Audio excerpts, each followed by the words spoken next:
Find the 27th derivative of y equals cosine x. So to solve this problem involving higher derivative of trigonometric function, you don't need to perform differentiation 27 times. Instead, we need to get the first few derivatives of y equals cosine x. But before that, let us recall that the derivative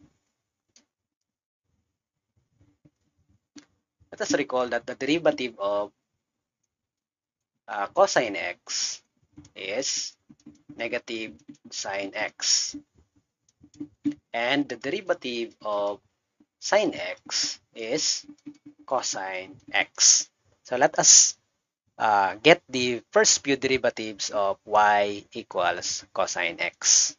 So the first derivative would be negative sine x. The second derivative, the derivative of negative sine x is negative cosine x, right? And the third derivative is positive sine x, because the derivative of cosine x is negative sine x. Negative times negative, that would be positive sine x. How about the fourth derivative? The fourth derivative would be cosine x, and the fifth derivative is what? Negative sine x.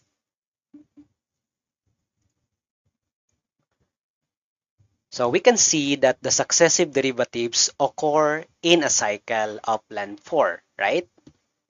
So try to observe the differentiated functions. So this is the first derivative, the second, the third, and the fourth. And the pattern repeats. So there is a pattern here. So the successive derivatives occur in a cycle of length 4. Okay? And in particular, we can say that the nth derivative of cosine x would be equal to cosine x, the function itself, if n is a multiple of 4, because the successive derivatives occur in a cycle of length 4. Okay? So now, let's go back to the original problem. Find the 27th derivative of y equals cosine x.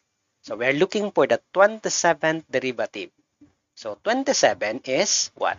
27 is 24 plus 3, right? We know that 24 is a multiple of 4, right? So there is a remainder 3 here. So that means what?